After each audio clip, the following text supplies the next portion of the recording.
Good afternoon. Welcome to another episode of the Camera webinar series. My name is David Littman, and I'm a senior research analyst at Camera. Today's topic is words as weapons. It is something that we at Camera deal with every day, the power and the consequences of word choices.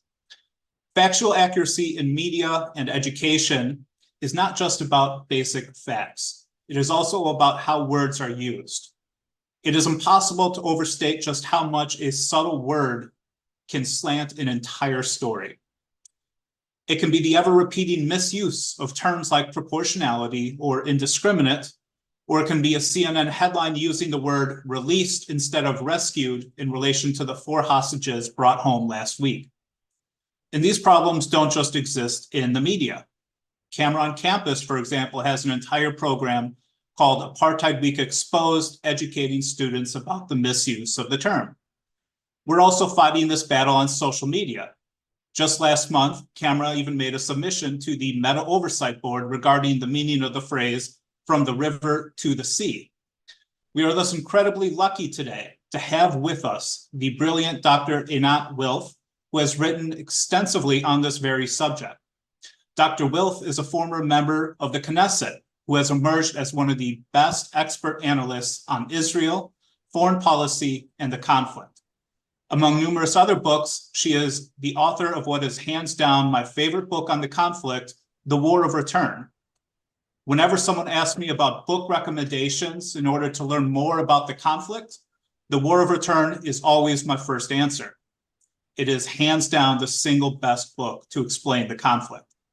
I myself have had to buy multiple copies because I keep lending it out when people ask me for recommendations. So if you haven't already read it, please go out, buy it. You will thank me afterward. More recently, Dr. Wilf authored a must-read article at Sapir Journal entitled The Palestine Propaganda Complex.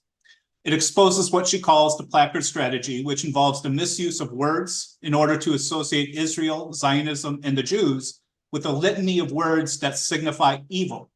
And it ends with a series of actions to counter the problem. And I encourage everyone to go and read that article at sapirjournal.com after the webinar too.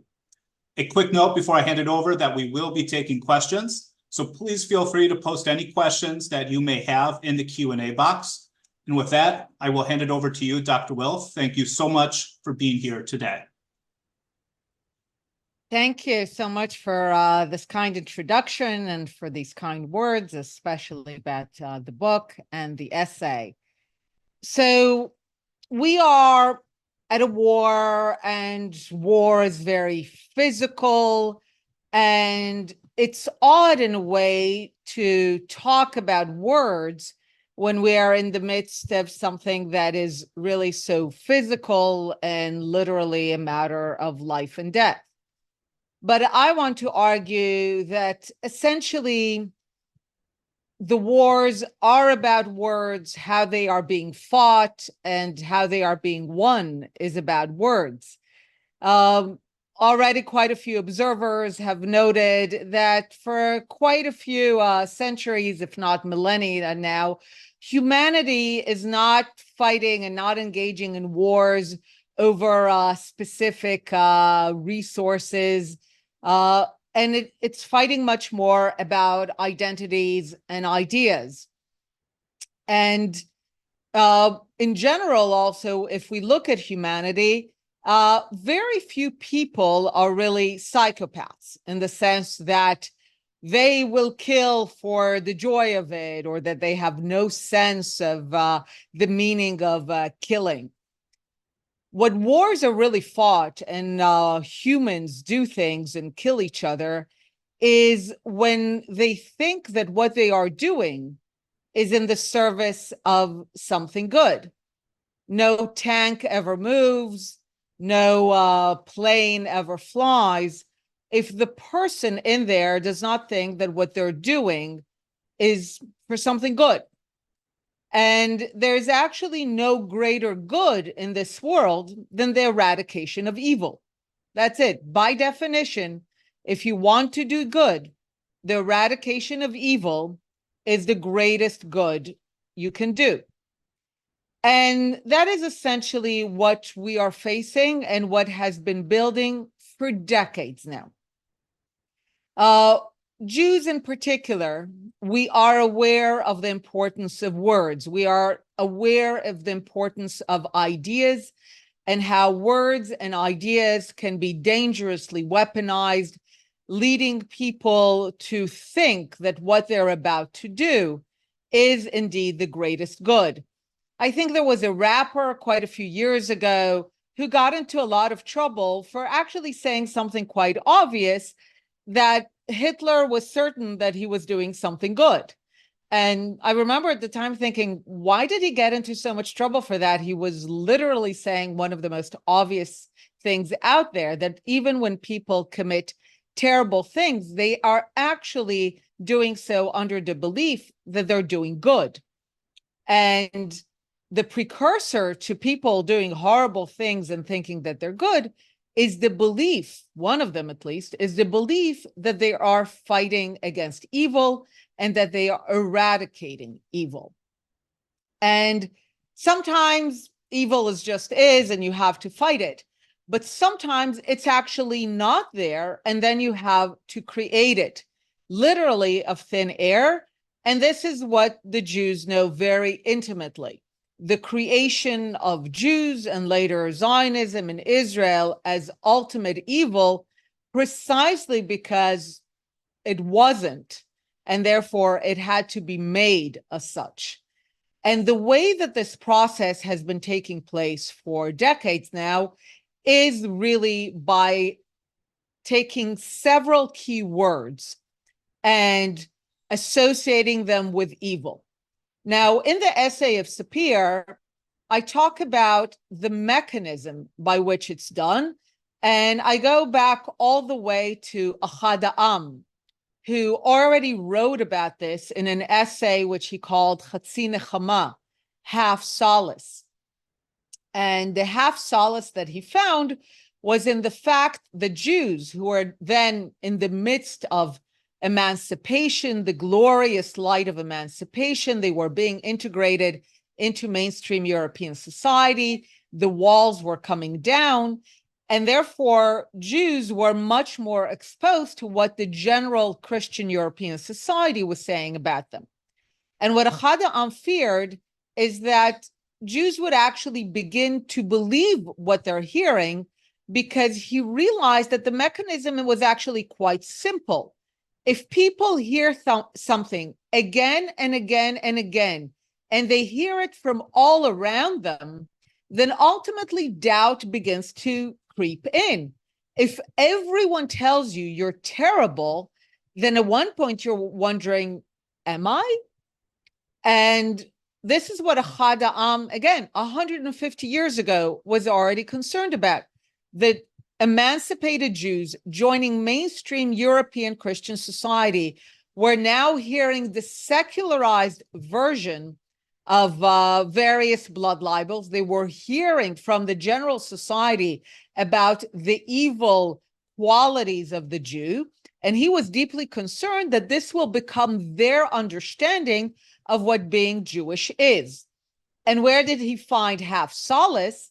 In the fact that the blood libel, which was still very predominant, the actual medieval blood libel that Jews used the ritual blood of non-Jewish children for their ritual needs, because Jews knew that this was absolutely false, there was no kind of question here, he took half solace that this would steel Jews for the possibility that the whole world could be wrong and they could be right. I was literally asked this question a few days ago in an Irish interview in an Irish radio station, where someone asked me, but everyone around you, the ICC, the ICJ, they're telling you that you are terrible. Shouldn't you be listening to them? And I answered that being Jewish kind of steels you for the possibility that the whole world may be wrong and you're right. And then he said, but that's a dangerous mindset. And I countered that the dangerous mindset is to think that because you have the numbers, you are by definition right. But this mechanism, which Ahad Ha'am called the general agreement, he basically says the society engages in a general agreement. Basically, everybody agrees about something. And this creates doubt in the mind of the Jew, who's a minority, who's basically surrounded. And this mechanism of general agreement is what we see again. Now, I've spoken for years now, and this is also based on the great research of Isabella Tabarovsky, that a lot of this process of general agreement was actually done by the heirs of those who kind of popularized the first blood libel, the Soviet Union and Tsarist Russia. Now, the genius of both Tsarist Russia and the Soviet Union is that they gave the vilest blood libels the aura of respectability. And they understood that the aura of respectability is necessary in order to create general agreement, because general agreement needs first and foremost elite institutions. This is why academia, journalism, international bodies, all the bodies that are considered to have, some call it epistemic authority, basically the authority of thought and words and knowledge, they are the ones through which these ideas must be promoted. So today, anyone can publish a book. It's no big deal. But imagine 120 years ago, a book is published. 120 years ago, a book was still a mark of respectability, of something serious. Now, imagine that you see a book, The Protocols of the Elders of Zion, which claims to be the actual protocols from a meeting of the elders of Zion that finally kind of lifts the veil and shows you how Jews actually rule the world. That all these blood libels and conspiracies that you've been hearing for centuries, that you grew up with, now get the authority of a book, right? The authority of the church is already declining by the early 20th century. So the book, the authority of the book, of writing, of print, rises to replace it. And the Protocols remains a book that has never been out of print and is available in every language. In the Arab world, it's considered still not a forgery, but an actual book that details the protocols. Serious, educated people in the Arab world and in other countries actually give it to other people.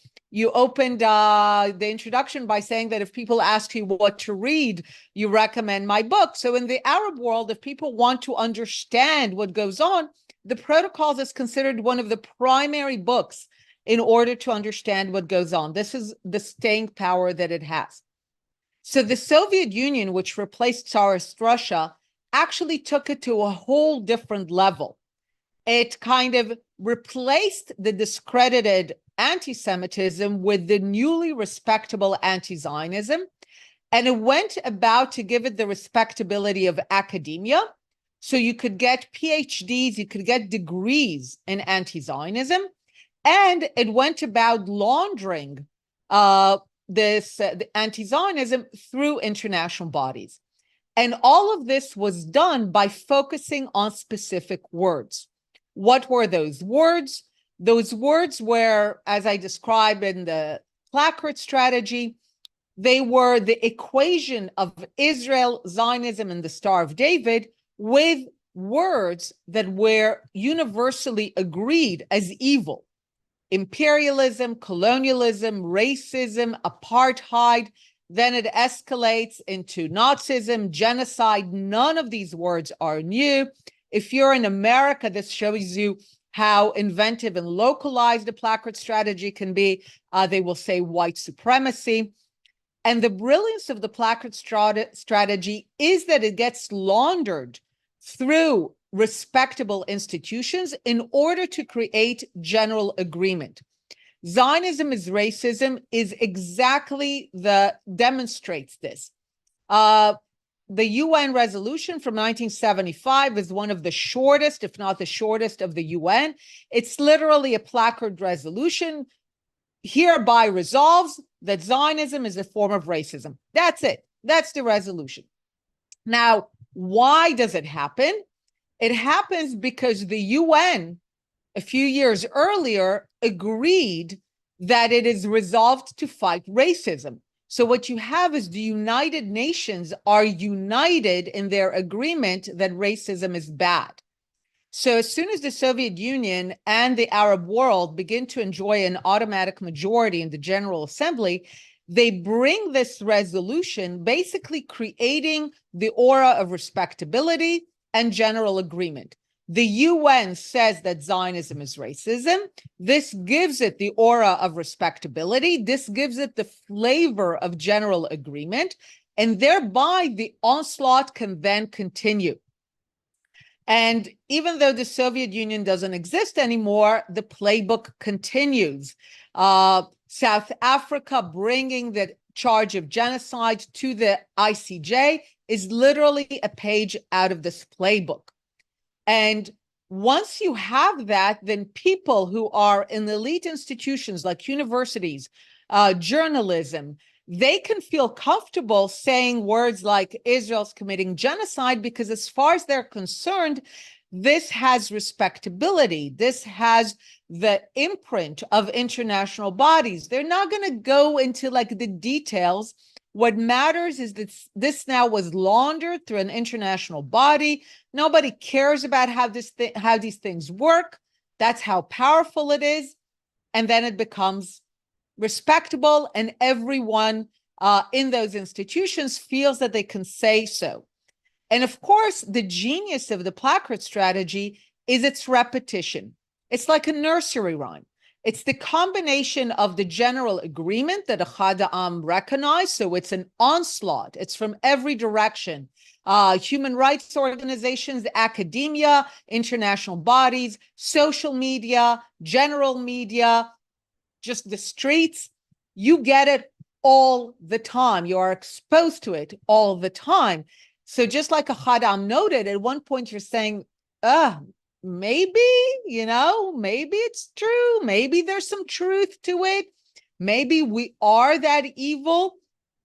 And then you get to the point where it's not just the general agreement, it's the repetition, because the genius is that it operates like a nursery rhyme. It's very simple and it repeats. So what people are exposed to by now over decades is Israel, Zionism, Star of David equal evil. Israel, Zionism, Star of David equal evil. And then we go back to what I started with. Oh, wow, there's an evil out there. And if there's an evil out there, I'm a young person on campus. My entire identity, I'm even Jewish. My entire identity is wrapped up in doing good. My commitment, my Jewish commitment, is to doing good in this world. And there is no greater good than the eradication of evil. I sometimes point people to the placards that began to appear in demonstrations in this round, which is keep the world clean, with the Star of David in a trash bin, which is the logical extension of the placard strategy, because after you've been exposed for decades to the idea that Israel, Zionism, Star of David equal evil, the logical conclusion is that to get to a better world, to a clean world, keep the world clean, you have to rid this world of the collective Jew, of the Star of David. It has to be in the trash bin. And then we go back to one of the most ancient ideas, in many ways going back to Paul, the idea that between utopia, between salvation, between a better world and this terrible, messy world stands the collective Jew. Now, these are some of the words that have been most clearly weaponized in the sense that they are known as evil and they have been equated with Israel, Zionism, and the Star of David. But there's a whole industry, an economy of other words that serve in this process. So in the essay in Sapir, I talk about the word Palestine and how that word has been hijacked and weaponized, because one of the most bizarre experiences for someone who wants to read the British mandate at this moment is if you look at the British mandate for Palestine from over a century ago, it opens with the following words: recognizing the historic connection between the Jewish people and Palestine. And you're like, oh, that's very odd. But at the time, it made perfect sense. This is why the League of Nations, the body established after World War I to ensure that there will be no more wars and that the world will solve its problems through diplomatic means, and committed to the idea of protecting small nations and self-determination for peoples, that body was actually doing one of its greatest acts. It was basically saying the Ottoman Empire is gone. The peoples of the Ottoman Empire, the Jews are among them, have the right to self-determination. This is the idea that empires will be replaced by states, by self-determining people. And it recognizes not only that the Jewish people are a people deserving of the universal right of self-determination, that the only land, the only country, the only geography to which these people were ever connected was Palestine. Now, Palestine was understood for the last 2,000 years, ever since the Romans renamed it in order to sever the relationship between the Judeans and Judea. It was understood through the Romans to be the Roman Christian European name of the geography where the Judean Israelite kingdoms once stood. It was understood to be a geographical name of, basically from the Christian perspective, of the Holy Land, which is why the British mandate for Palestine was understood by everyone. Again, this is a unanimous decision of the League of Nations to mean Jewish. This is, by the way, why when the British later disconnect Transjordan from the British mandate for Palestine, they make sure to give it another name, Transjordan, because Palestine has a Jewish connotation. And of course, once they tear this territory, Jews can no longer settle in that land. This is why the JNF still has some land they own in Jordan, but they can't do anything with. And Jews are barred from settling in that land.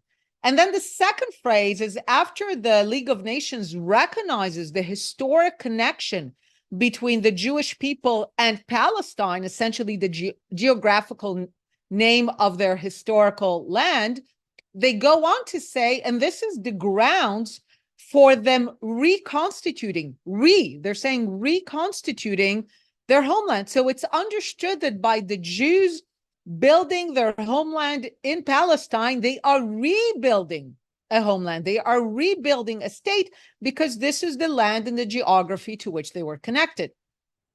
And as I'm sure you know, people on the internet today like to say, oh, look, Palestine existed, right before evil Israel conquered it in 48.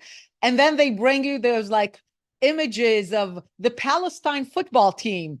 And you're like, oh, wow. And then you go and you kind of zoom in, and everyone's name of the Palestine football team is Goldberg and Kreuter, and because they were all Jews. So everyone understood it to be the Jewish name.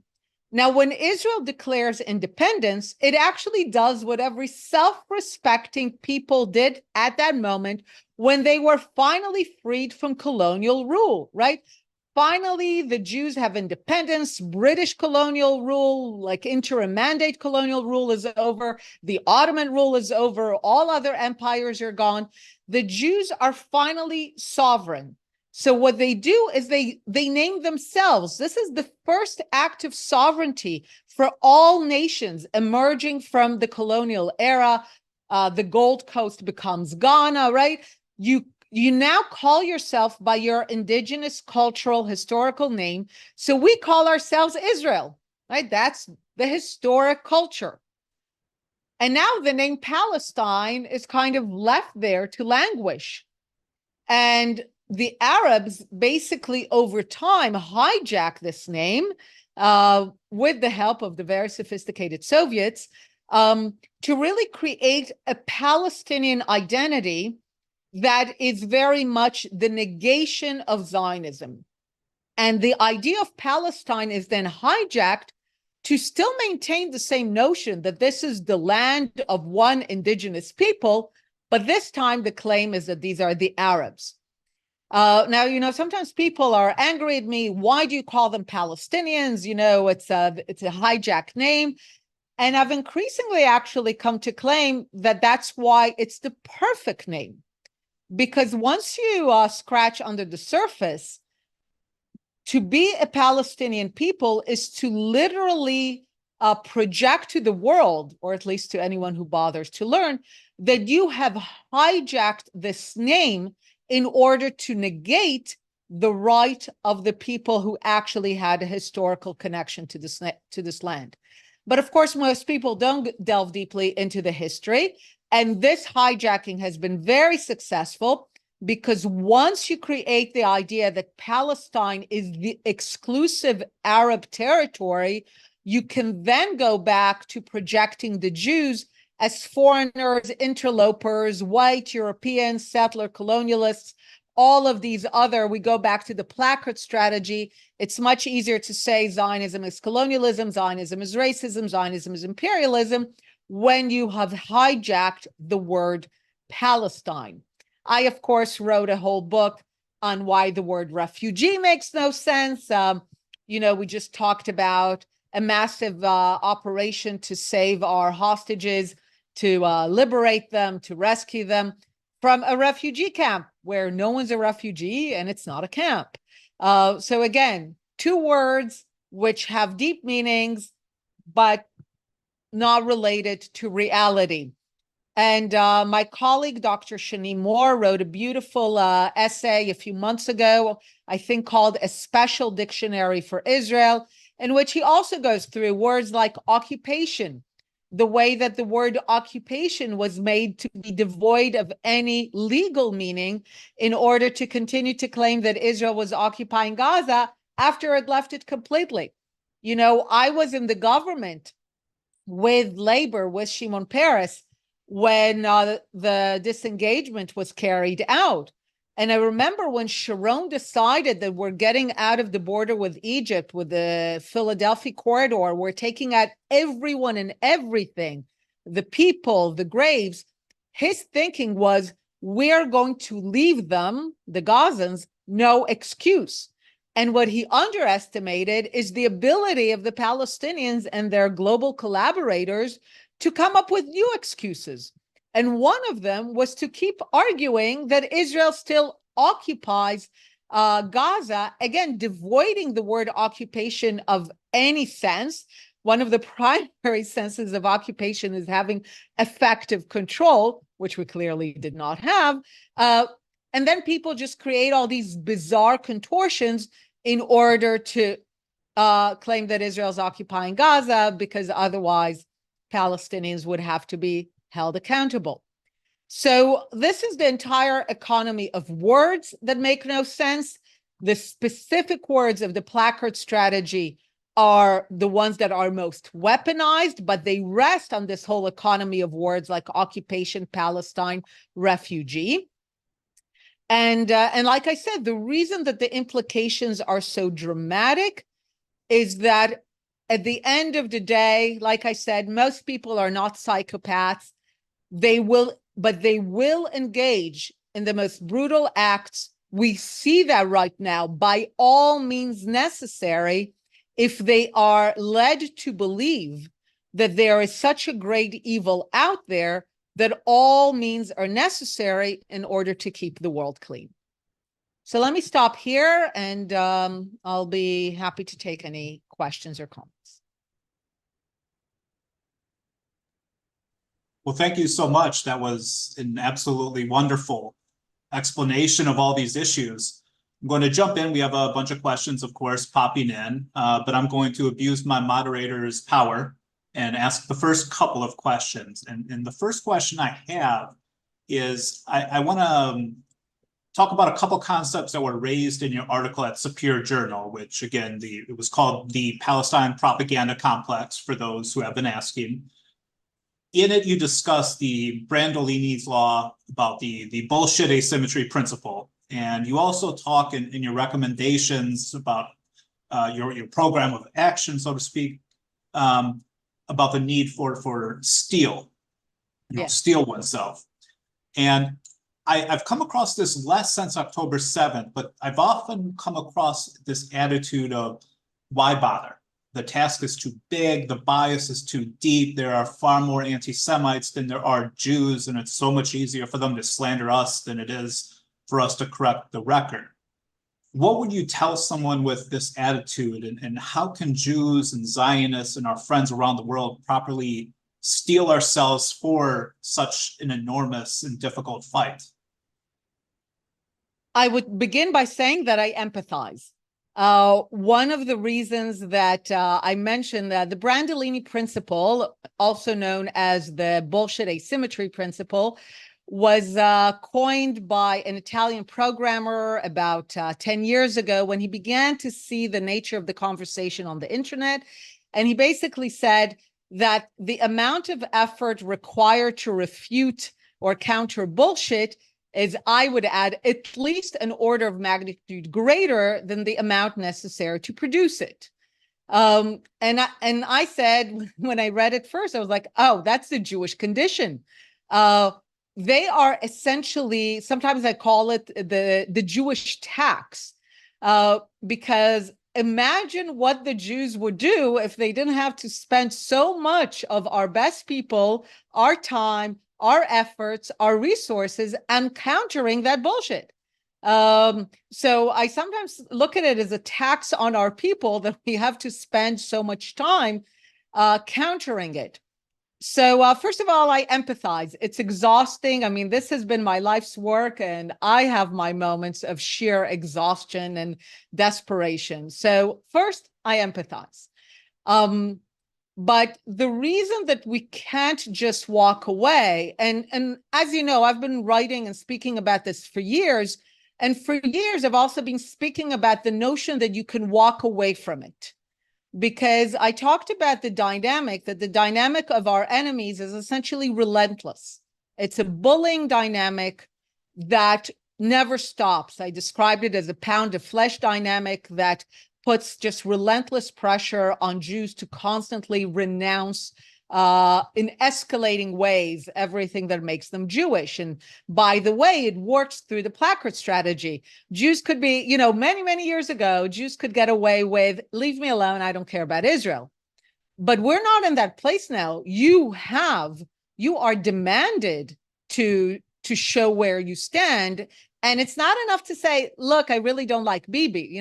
Maybe you could get out of it a few years ago. But now, if you don't say that Israel is a genocidal, murderous country born in sin, that's just not good enough. So the placard strategy will come for you, even if you think that you can be spared. So that's why there's actually no choice. And we need to steel ourselves. That's one of my recommendations, was that we steel ourselves by actually studying each and every one of those words. In a way, I kind of almost, not really jokingly, I suggested doing it a bit like we have, the Jewish calendar, like all other calendars, is a circular calendar. Every year we read the same parsha at the same time. So I said, let's imagine that we take 12 words, one word a month: occupation, Palestine, refugee. And every month we would actually come together as groups, as people, to study that word, the way that word was perverted, hijacked, misused against us. And that would be actually an opportunity for Jewish gathering and Jewish learning, and also for Jewish stealing, to actually see what is being used against us. And the reason that I focus on this mechanism is, and I made that mistake too, is as part of the Brandolini principle, we spent a lot of effort refuting each and every charge, saying, look, we're not racist, We're not apartheid. Look at the Ethiopian Jews. Look at look at the Arab judges. We had books and lectures and all refuting the specific charges. And what I want to do is to shed a light on the mechanism, because once you see, and I think that was my first recommendation, first see, once you see the mechanism at work, you can't unsee it. I recently had a meeting with a diplomat, a non-Jewish diplomat, but one that is open-minded and who comes from a country that's pretty hostile to Israel right now. And he said, I can't get the placard strategy out of my mind. He said, once I've heard you talk about it, he says, I can't unsee it. I just see again and again how it's being employed. So I think once you see it and you see the laundering through academia, the laundering through international bodies, you can't unsee it. And then if you study, you can begin to steel yourself against it. So that's why I wanted to kind of recommend studying this mechanism and the words. Agreed. And that leads into my next question I wanted to ask about laundering and the placard strategy, because one part of your article that really struck out to me was the example of the Zionism as racism resolution. Because people often forget that was not a standalone resolution. There were some resolutions before and after in a series that basically took Zionism and compared it to all manners of evil, from fascism to apartheid to imperialism and colonialism. But part of the issue with that is not just a rote repetition of these malicious lies and comparing Zionism to all these evils, but the perceived credibility of the source with the United Nations. How would you suggest we can best pierce this aura of credibility that some of these institutions have that play this placard strategy game? That is so tough. This is one of the biggest challenges. I mean, we know by now what the UN is. Like, sometimes I say the UN General Assembly is one lousy country, one vote, right? There's no, all countries get equal vote. It was a beautiful.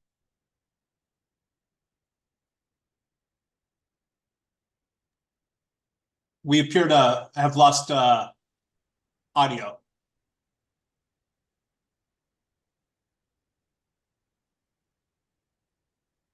No. Now? There you are. Can you hear me? Okay, sorry, pressed a button by choice. So, the UN General Assembly, like I said, is one lousy country, one vote. And it was a beautiful idea that all sovereign countries are equal. They each get representation in the General Assembly. And that is really a reflection of the equality of all countries. Abba Eban, already in the 60s, right, our legendary ambassador to the United Nations, already in the 1960s, as he noticed the massive rise in the number of countries that became members of the UN and how there became an automatic majority for the combination of Muslim and Soviet aligned countries and the non-aligned, he basically said the following, and this has never changed. He said, if Algeria is always at the front of this, if Algeria were to bring a resolution to the General Assembly that the earth is flat and that Israel flattened it, it would pass with a majority of 130 saying yes, 30 abstentions, and 30 no's. And pretty much the ratios haven't changed ever since. So this notion, and I do a lot of work with Hillel Neuer and UN Watch, and he works at like even the worst, if there can be, the UN Human Rights Council. And the problem is when people hear United Nations Human Rights Council, they immediately imagine, benign old men with white beards sitting together and thinking how to like save the world. They don't realize, again, that it's one lousy dictatorship after another that is a member of this body. When I speak about UNRWA, I mean, by now I've written a book and essays and I speak about it and articles. And people still hear UNRWA and they think that it's a neutral UN organization rather than, again, another hijacked Palestinian organization serving the Palestinian purpose of no Jewish state. So you're right. The power of the letters UN, the power of letters like International Court of Justice. During the hearings, I listened to a talk by an Israeli legal scholar explaining why essentially Israel had no choice but to appear before the court. And when I heard, like, as he went through all the steps, I immediately thought, well, it's no coincidence that Kafka was Jewish. Because really just was one of the most convoluted, bizarre situations that we found ourselves in. And the problem is that people do hear the International Court of Justice, the rules-based order, the International Criminal Court, and we're stuck. And I don't know what to tell you at this point, other than perhaps we are witnessing what might be also terrifying, the collapse of the post-World War II order. And just like the United Nations was implementing the lessons from the failed League of Nations, we'll maybe have to implement lessons from the complete collapse and corruption of these bodies. And I will say, especially, all these bodies have been corrupted by the virus of anti-Zionism masked as Palestinianism. I've recently gave a talk to several Republican members of Congress. I told them, you think you defeated the Soviet Union, it just might have you beat, because the Soviet Union, long defunct, had injected into the American post-World War II order, the UN, the international bodies, it injected the virus that drives societies mad. That's not the most optimistic ending there, but very accurate, in my opinion. I want to switch gears a little to talk about, I guess, anti-Zionist Jews. And we have a lot of questions asking whether this general agreement that you're talking about is playing a role in the attitudes of anti-Zionist groups like Jewish Voice for Peace. And a second related question to that is how can we help steel young Jews who might otherwise be drawn in by that same kind of attitude into those organizations like JVP? So first, yes, that is exactly the mechanism. It's a very powerful mechanism, which is very difficult to resist. And again, it goes all the way back.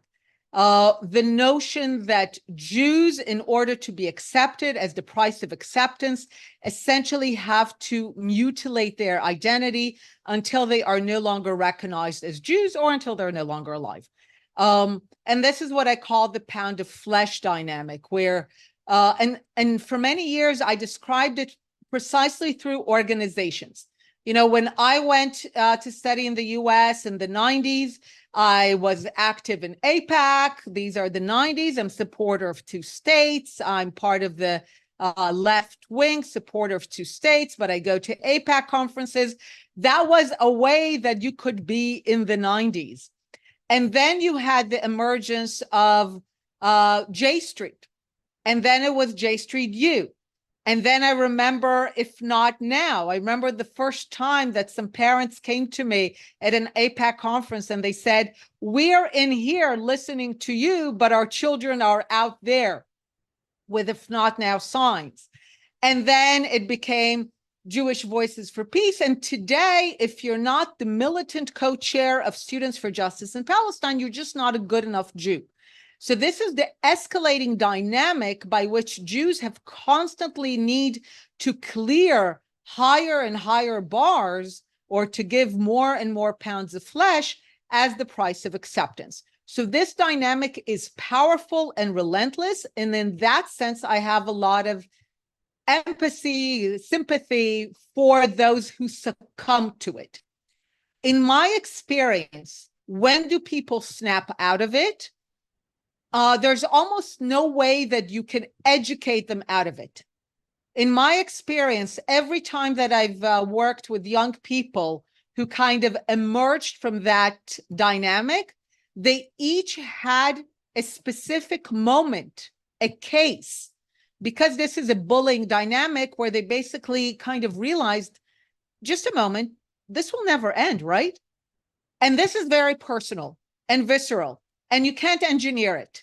Sometimes for years, people asked me, what are we going to do about those Jews? And I would almost have to say, look, we're not going to do nothing. The other side is at one point going to go the one step that leads them to kind of say, So, and we saw that with what people now call October 8th Jews, when people realized that their allies were never really allies, that it was a one-sided relationship. So I think the best thing we can do is when this thing happens, we wait with open arms and a lot of educational material. Just like after October 8th, I can tell you personally, a lot of people would read my book, my courses, my essays, which before they found no interest in because they sounded harsh. But now it suddenly made sense to them. So they were willing to listen and to read. So we need to wait with a lot of this material and with open arms when those Jews go through that process. Some of them never will. Some of them will believe to the last moment that they can sell out their people as the price of being spared. But those who do escape that dynamic, we need to wait for them with open arms and educational material.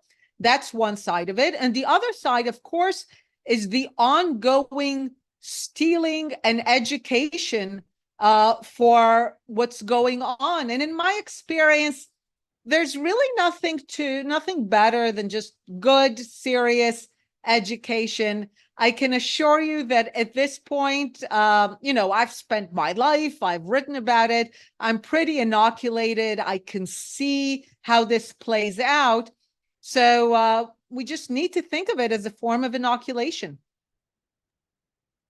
I agree entirely. And once again, shifting to a little bit of a different focus, instead of on their placards, a lot of people are asking about what are placards we can use? Is this a strategy we can employ to not just combat the misuse of language, but to make our case? Is this something we should replicate? Yes. Ultimately, the placard strategy rests on, and this is a debate I have with a non-Jewish colleague of mine. Are the Palestinians really sophisticated? And increasingly, I think that the sophisticated ones are the Soviets, not the Palestinians. Or as my claim would be, is that they discovered what many before them discovered, is that there's nothing that you can say about the Jews that would not be believed. So I think there is a lot of ingenuity and sophistication, especially in the Soviet strategy, but it also ultimately rests on a very, very deep substrate of civilizations in the West and in the Islamic world that actually want to believe those things, that are already kind of primed for that. I was just now in a whole delegation in Israel, and there were a few people there from Indian background, India. And this has always been my experience with people, for example, who come from India, and before the Chinese went nuts in the last few months from China, they would actually try to understand it baffled. They would ask the most basic questions like, why? What's going on? Because it is entirely alien to their civilization. When you see a placard, keep the world clean, like I said, this is a 2,000-year-old idea. This is not some new idea. The idea that what stands between this messy world and a clean world, a pure world, a world of salvation is the collective Jew, is one of the most ancient ideas of the West and one of the most dangerous, of course. the idea of the nefarious dealings of the Jew. I mean, again, those are ancient ideas.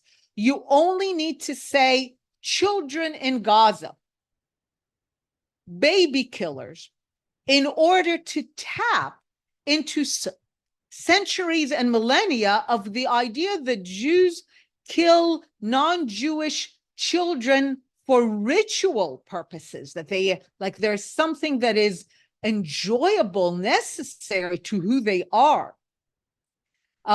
So I define anti-Semitism not as a conspiracy, not as a hatred, not as a prejudice. I define it as the scapegoating mechanism of societies in crisis that tends to work only in societies that have the substrate of Christianity or Islam. Because, you know, over the years, when I explained that anti-Semitism at its core is a scapegoating mechanism of a society in crisis, people ask me, fine, we get the need for scapegoating, but why the Jews? And my answer was, because so much cultural capital has already been invested in them. Like, if you're a political leader now and you need to say that people over 6 feet tall are to blame, you're going to have a lot of legwork to do to make your case. But, you know, the Zionist money is behind this. Easy peasy. You're just tapping into centuries and millennia of cultural capital that has been invested in it. So to your question, that is the negative side. It also means that we have places where it could work. First of all, they are, thanks to the Reformation, there are hundreds of millions of Christians or secularized Christians in the West, and increasingly amazing in the Muslim and Arab world, who are actually open to the possibility, who have the substrate of philo-Semitism. To them, the message, actually the message that Israel is about can do, I mean, we don't need to invent anything, but that Zionism is about kind of really rising above the being dealt the worst cards in history, the ability to kind of remake yourself after disaster, this can-do attitude, resilience, hope, building, equality, liberty. We actually don't need to invest anything, but we need to make it very clear that Zionism is actually the ideology of those who look forward, those who are future-looking, those who are successful. It's not a coincidence that the more successful countries in the Arab world are the ones that are letting go of anti-Zionism. To use the colorful language of your former president and current candidate, anti-Zionism is the ideology of losers, right? It is always a society of losers, of people in crisis, of people who need a scapegoat, who latch onto that. Once you begin to let people know that, again, Zionism is the ideology of people with grit, with a winning attitude, with vision, with perseverance, who assume responsibility for history, that's a great story. And we have the substrate with which to work. And civilizations like the one in India that are at least open to listening. Excellent. I'm going to jump right to the next question. I want to acknowledge that we've gotten about 100 questions. So I apologize to everyone. It's simply impossible to get to all of them. I'm trying to combine as many of them as possible. So the next question is about universities and academia. It's a particularly unique area in which we're seeing these effects of words being distorted and changed to mean something new. How can we deal with this in that unique environment of academia that you have some familiarity with yourself? Is it the same strategy overall, or what can we do, especially with what we're seeing on campuses right now? Yeah. So first of all, we need to understand why academia is so crucial, why academia is one of the key building blocks of this general agreement, because academia has this element of respectability.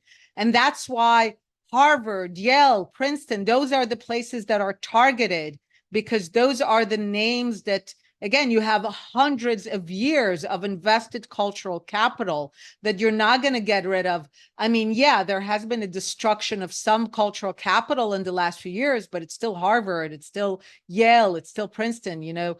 So that's why those places are targeted, because they matter. They, you know, a lot of people after October 7th felt a little uncomfortable focusing on what's happening on campuses. I had colleagues who said, you know, does it really matter what happens now on a Harvard campus? You know, look at what happened on October 7th.